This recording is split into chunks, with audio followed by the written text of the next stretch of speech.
Buenas tardes. Iniciamos hoy una serie de programas dedicados a una de las actividades más representativas de nuestra comarca, el campo.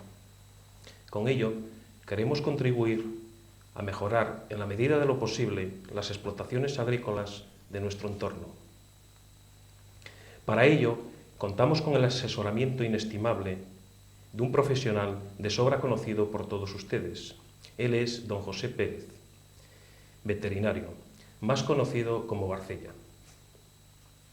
La emisión de estos programas será de carácter mensual y pretendemos que ustedes participen directamente en él, enviándonos sus dudas y consultas durante el tiempo que dure la emisión, llamándonos al teléfono 5-628-109.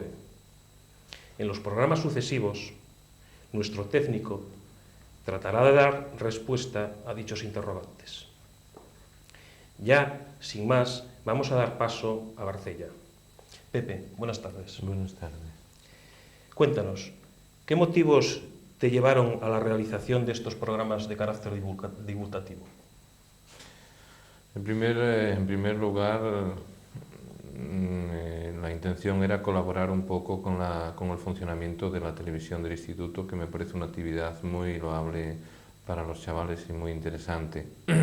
Y en segundo lugar, me pareció un medio muy interesante y una forma muy interesante de colaborar en la profesionalización del sector de los ganaderos de leche, ¿no? Siempre fui de la idea que el ganadero, el mejor regalo que se le puede hacer es su profesionalización. La profesionalización del ganadero es un tema muy difícil de llevar a cabo, son actividades y modas que están cambiando continuamente, entonces necesita estar siempre al día y la mejor forma es el contacto con los profesionales, con veterinarios, con ingenieros agrónomos, con gente que esté más informada que ellos. No se trata, la profesionalización del ganadero no pretende convertirlos en veterinarios, tampoco el albañil es arquitecto, pero cada uno tiene sus funciones, ¿no? Entonces esto me pareció que sería un buen medio de aportar un granito de arena más y ahora, en este momento, con la entrada en vigor del decreto de homologación de explotaciones, hay una serie de temas de producir leche de calidad bastante interesantes que el ganadero debe conocer muy bien para poder afrontar este reto y que este podría ser un medio bueno para divulgarlo, ¿no? Pepe, nos hablabas de que un ganadero debe ser un profesional que su misión es producir leche de calidad y de buena calidad, de alta calidad. Pero dinos, explícanos, ¿qué es la leche de alta calidad? Siempre, hasta hace unos años, se consideraba la leche, o cuando el ganadero entregaba leche a la empresa, pues una de las pocas exigencias que había era cantidad y porcentaje de grasa, no había otras medidas ni otros, y bueno, evitar que no se echase agua, como podían controlar la adición de agua. En la actualidad la leche cada vez se le fue exigiendo más. Primero fueron rumores y ahora van convirtiéndose en realidades y llega un momento que no recogerán la leche que no cumpla una serie de requisitos. Podían ser esos mismos unos componentes determinados en cuanto a grasa, proteína, estrato seco, con un toque crioscópico, etcétera, que esté exenta de antibióticos o adulterantes, que no contengan más de 400.000 células somáticas por mililitro, después explicaremos lo que son las células somáticas, que no contengan más de 100.000 bacterias por mililitro también, y que tenga un olor y un sabor adecuado. Como vemos, el número de exigencias aumenta a pasos agigantados. O sea, en 3 años pasamos de no exigir prácticamente nada, que todo servía, a llegar a este tipo de exigencias. También no queremos asustar a nadie, que esto es con un manejo normal y corriente, no hace falta irse a Estados Unidos ni a Inglaterra para poder conseguirlo, se puede hacer y lo están consiguiendo, pues el 90% de las explotaciones consiguen leche de calidad y lo que están vendiendo es leche de calidad y de muy buena calidad. Sí, bien, pero ¿por qué debemos de producir esa leche de calidad suponiendo que las grandes industrias lácteas pues tienen unas dotaciones en infraestructura tremendas para mejorar esa leche, ¿no? Elevar las altas temperaturas y demás? ¿Por qué debemos de producir esa leche de calidad? ¿Por qué el ganadero tiene que producir la leche de calidad? Bueno, en primer lugar hay varios aspectos por los cuales debemos producir leche de calidad. El primer aspecto es un aspecto legal. Sabéis que enseguida va a entrar en vigor un decreto que regula todo lo que es la producción de leche en la explotación, desde la higiene al tipo de leche que sale. Y llegará un momento que si este decreto se aplica a rajatabla, habrá ganaderos que no puedan comercializar su leche. O sea, va a ser una cosa imprescindible. Tener menos de 400.000 células y tener menos de 100.000 bacterias, por ejemplo, aparte de otros datos de calidad que ya comentamos, va a ser imprescindible para poder beber esa leche. En breve hablaremos de lo que es la homologación de explotaciones, el decreto este. Yo creo que podemos pasar un pequeño resumen de lo que es el decreto y vamos a entender por qué hay que producir leche de calidad. Después tenemos otro concepto que es la leche mamítica. Es una leche a partir de 400.000 células, a partir de un nivel de mamitis determinado en el conjunto del rebaño, me estoy refiriendo. No quiere decir que todos los animales estén afectados, pero la media de la leche que va al tanque pues va a variar la composición de la leche en tal manera que las empresas van a tener problemas para su industrialización, para su procesado, ¿no? Pues puede ser que hay una variación en las proteínas de la leche, baja la caseína, por ejemplo, vamos a tener problemas en la elaboración de quesos, porque si hay residuos de antibióticos la fermentación no se lleva a cabo como debía llevarse, etc. Vamos a tener esos problemas y eso nos va a llevar a que si la industria no puede procesar, produzca menos queso, pagará menos por la leche, nos va a repercutir directamente al bolsillo, eso sí lo recogen, y puede llegar un momento que no se recoja. Y después, un último punto y muy importante es que si recordamos un poco, los grandes bajones de consumo que hubo fueron por culpa de la opinión pública, por culpa de la prensa.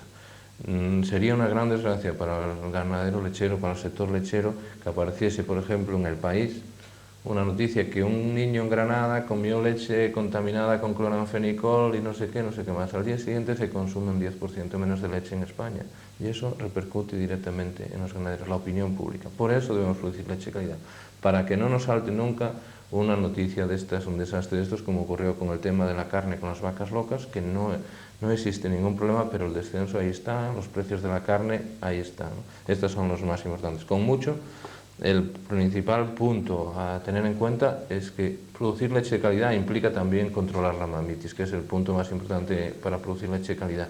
Y controlar la mamitis es meter dinero en el bolsillo al ganadero. Y eso es un punto que debemos aprender. Si al mismo tiempo conseguimos leche de calidad, vamos a conseguir más dinero, ¿no? Más dinero porque vamos a vender mejor el producto. Sí, efectivamente, acabas de hacer referencia a la mamitis, era la pregunta que te quería poner. ¿En qué porcentaje influye la mamitis en la leche, en esta leche que estamos hablando, en la leche de calidad? En la leche de calidad influye, hay una serie de... Creo que vamos a desmenuzar un poquitín en el programa siguiente, o en este mismo programa vamos a desmenuzar un poco más las consecuencias que tiene la mamitis dentro del estudio de la mamitis sobre la leche, pero sí influye directamente en la composición, fundamentalmente pues modificando la composición en cuanto a tipos de proteína. Vamos a tener menos caseína, que es muy importante, vamos a tener más inmunoglobulinas, que no son interesantes, aunque igual el nivel de proteína en la leche es el mismo, pero vamos a tener variación del tipo específico de cada proteína, vamos a tener más sal, vamos a tener menos calcio y fósforo, va a ser una leche totalmente alterada y encima si lleva residuos de medicamento, pues es un producto que no puede no ser apto para el consumo humano, ¿no?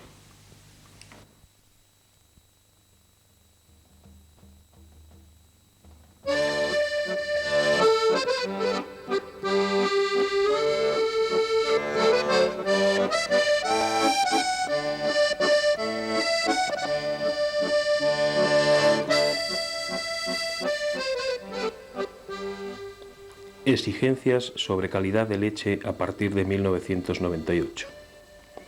El próximo 1 de enero entrará en vigor la Directiva Europea sobre calidad higiénico-sanitaria de la leche. Su incumplimiento podría suponer la prohibición de la comercialización de la leche. Esta directiva la estructuramos en 3 bloques. Primero, exigencias para las vacas. Estar oficialmente libres de tuberculosis y brucelosis. No tener problemas sanitarios que se puedan transmitir al consumidor. No padecer diarrea con fiebre o inflamación de la ubre. No presentar heridas en la ubre. La producción por vaca debe de ser de al menos 2 litros diarios. No deben ser tratadas con sustancias que se transmitan a la leche y que puedan resultar peligrosas para la salud humana. Segundo bloque. Las exigencias para las explotaciones. Buenas condiciones de alojamiento, higiene, limpieza y salubridad de los animales.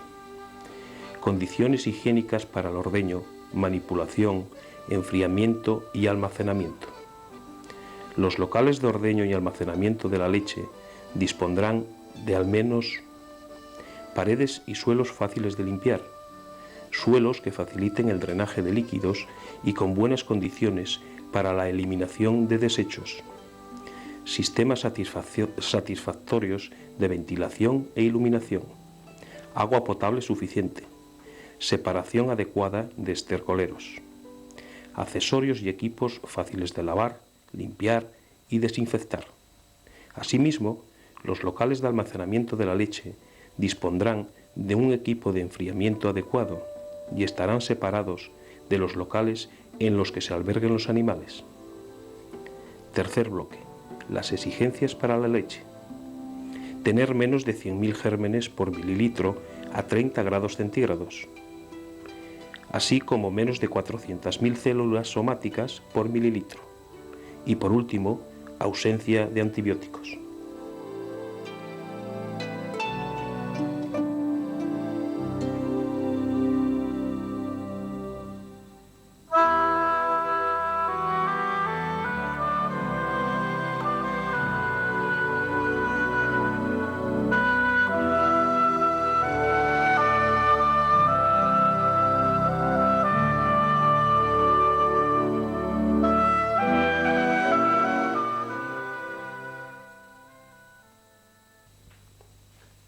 Según las revistas especializadas en el mundo de la ganadería, la mamitis es la enfermedad que más pérdidas económicas provoca en la ganadería lechera de todo el mundo.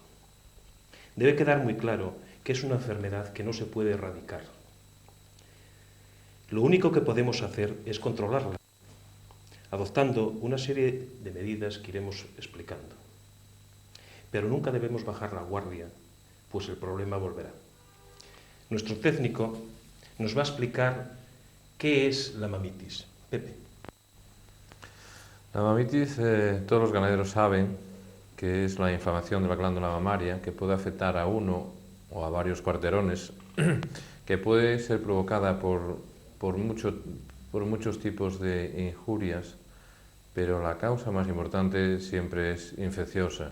Siempre va a ser producido por la entrada de una bacteria a través del canal del pezón, coloniza la glándula, o sea, el tejido que produce la leche, y allí se multiplica, produce toxinas que dan lugar a esa inflamación que nosotros podemos apreciar, sobre todo en una de las formas de la mamitis, que es la mamitis clínica, la mamitis aguda, ¿no?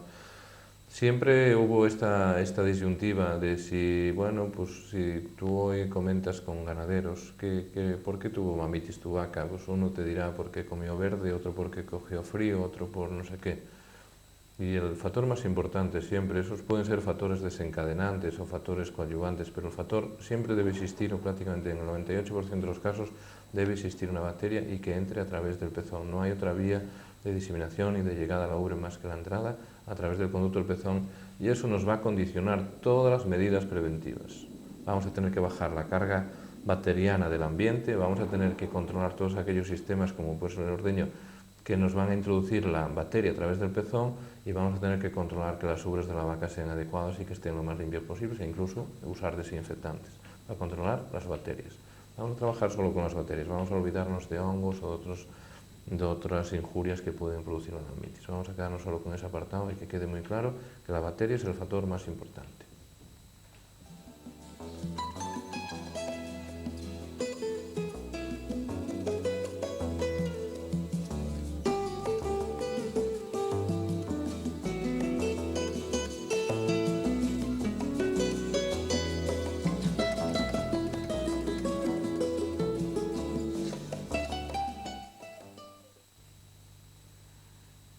Sí, Pepe, nos hablabas de la mamitis clínica. ¿Acaso existen varios tipos de mamitis? Y si es así, ¿cómo las clasificaríamos? Por supuesto, hay varias formas en que se nos puede presentar la mamitis. Clasificaciones, como siempre ocurre, hay cientos de ellas. Yo me quedaría con una solamente. La clasificaría en dos tipos, en mamitis clínicas y mamitis subclínicas solamente. En esa clasificación me sirve. Llamamos mamitis clínica aquella que todos lo conocen, que es la que aparece con signos clínicos aparentes de inflamación en la glándula. La vaca se puede encontrar con fiebre, enferma, fría, no comer, no rumia. Es la mamitis que todos los ganaderos conocen y la más fácil de detectar y la que también produce grandes pérdidas, porque puede ir en una forma sobreaguda. Podemos ir desde que el animal incluso llegue a morirse o a perder la funcionalidad total del cuarterón afectado, de la parte de la glándula afectada. Esta es la punta del iceberg, digamos, es lo que nos aparece, es un 5% de todos los casos que aparecen. Después tenemos otra forma que no es tan aparente, pero sí que puede causar muchas más pérdidas económicas que la mamitis clínica, que es la forma subclínica. No vamos a notar nada, por exigentes que seamos. No se nota nada absolutamente en la glándula, no se nota nada, incluso en la secreción de la leche puede que no se note nada. Tenemos que hacer una serie de test, como pueden ser el test de California, que todos los ganaderos conocen, pero también explicaremos, que es un reactivo que se mezcla con la leche y hace gelifica de una forma y cambia de color porque lleva un medidor de pH, ¿no? O puede ser el recuento de células somáticas que se hace a nivel laboratorial, mide la cantidad de glóbulos, el número de glóbulos blancos que existen en la leche, que eso es un buen indicador de que si aparece mayor cantidad de glóbulos blancos es porque allí hay un proceso inflamatorio, hay un proceso infeccioso, un proceso de mamitis. De ahí viene la normativa de que no existan más de 400.000 células, que son glóbulos blancos, por mililitro de leche para cumplir la normativa de homologación de explotaciones. Estos son los test que vamos a hacer y toda esta forma oculta, digamos, de mamitis es la que nos va a producir. ¿Por qué? ¿Qué lleva ello consigo? Lleva consigo que a medida que aumenta el contagio de células somáticas, la mamitis subclínica, va bajando la producción de ese animal. Pero a niveles tan importantes, como explicaremos después, como llegar a una vaca a perder 1000 litros en un año, que son, pues a 50 pesetas, son 50.000 pesetas solo de pérdidas de producción.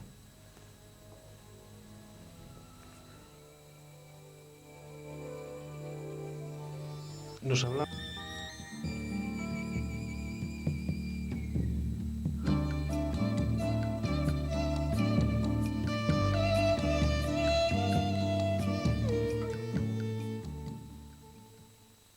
Nos hablabas de que la mamitis podía producir pérdidas importantes, pérdidas económicas, incluso llegaste a cuantificarlas.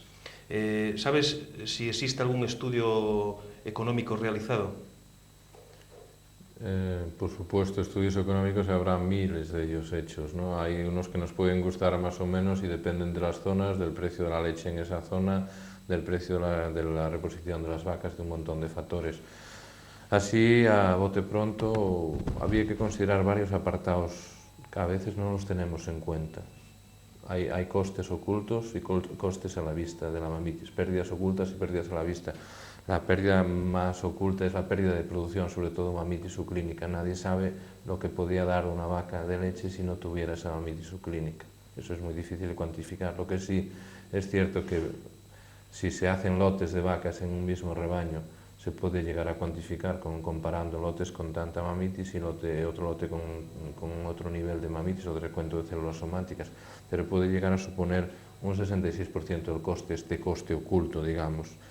Tenemos también que hay que eliminar una cantidad de leche determinada. Cuando una vaca aparece con mamitis, si la tratamos, esa leche debe ser eliminada. No vale para el consumo ni durante la duración ni mientras dura el tratamiento, ni los días posteriores al tratamiento. Hay un periodo de supresión que no podemos eliminar la leche porque llevará antibiótico.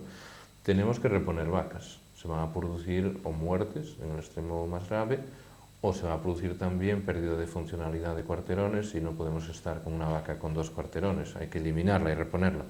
Tenemos también lo que más ve el ganadero, que el tratamiento y los costos de los honorarios del veterinario. Eso es un 5%. Puede suponer, es mucho más, un 66% que puede ser la leche que perdemos, un 6% la leche que eliminamos, o un 22% vacas que hay que reponer por mamitis, e incluso que las hay que eliminar porque se convierten en crónicas, son fuente de contagio y hay que eliminarlas. Y un 5% que pueden suponer los tratamientos, y eso, por eso es un factor muy importante. A nivel de una vaca puede llegar a suponer una pérdida de 1000 litros por lactación, como decíamos, veis la gran cantidad de dinero que puede suponer. Una vaca que posea pues, un recuento celular de 1 millón puede perder 1000 litros en la lactación tranquilamente. Un establo con 1 millón de células somáticas puede perder tranquilamente el 25% de su producción. Eso supondría, pues un establo de 5.000 litros de media, pueden suponer también 1000 litros por vaca y año, que es muchísimo dinero, ¿no? Eso a nivel de establo, 1 millón de recuento de células es un problema muy grave que el ganadero debe poner las medidas oportunas para controlarlo, ¿no?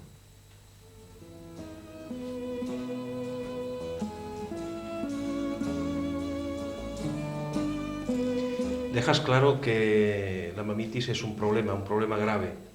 ¿Este problema se queda en la pérdida económica al ganadero o, por el contrario, puede afectar a la salud humana el consumo de leche procedente de vacas con mamitis? Como todos sabéis, normalmente la leche, sobre todo la que llega al consumidor procedente de la industria, sufre una serie de procesos de calentamiento, de esterilización, etcétera, que van a impedir que llegue con alguna bacteria que pueda causar daño a la salud humana. Es más, según sale de la granja la leche, casi es imposible que lleve alguna bacteria que afecte a la salud. Puede incluso ser más probable que lo adquiera en el proceso de industrialización, el proceso, digamos, de manejado después de salir de la industria por un mal manejo. Pero lo que sí no es tan fácil de evitar es los residuos de antibióticos o algún adulterante que puedan proceder de la leche de las vacas con mamitis, y eso puede tener sus problemas de cara a cuando lo tomen pues, o niños o personas sensibles a un determinado antibiótico, pues, con procesos alérgicos o anafilácticos que se pueden desarrollar. Ese es el componente más importante a mi modo de ver. Los residuos, que esos además son muy difíciles de eliminar, es donde más hay que incidir, y no precisamente en el de las bacterias, que sí se puede tratar. Muy bien. Me gustaría, Pepe, que resumieras en unos puntos, 4 o 5 puntos, que dieras unos consejos para producir leche de calidad. Así habría que explicarlo un poco a fondo, pero en principio yo creo que, como hablamos de bacterias, había que tener vacas sanas, vacas muy sanas, y al estar sanas supone que estén bien alimentadas. Con eso controlaríamos el primer factor, que era el de la calidad de la leche en cuanto a composición. Con una buena alimentación mejoramos la composición. Debemos hacer una buena preparación de la ubre para aplicar cuando vamos a hacer el ordeño, hacer una buena limpieza, ordeñar siempre con la ubre seca, secarla con un papel, hacer una buena técnica de ordeño, tener un buen equipo de ordeño cumpliendo las normas internacionales de funcionamiento de ordeños y de construcción, y después tener un sistema de refrigeración constante y en perfectas condiciones, ¿no? Si tenemos un buen sistema de refrigeración, si hacemos un ordeño limpio, alimentamos bien los animales y mantenemos un ambiente limpio y ventilado, la leche de calidad está garantizada, no hay ningún problema, ¿no? De acuerdo, pues hasta aquí nuestro programa de hoy. Darle las gracias a Pepe en nombre de la televisión del Instituto de Tapia y en nombre de los ganaderos de la zona también. Y recordarles a todos ustedes que pueden enviarnos sus preguntas, sus dudas al teléfono del Instituto, el 5628 017. Gracias.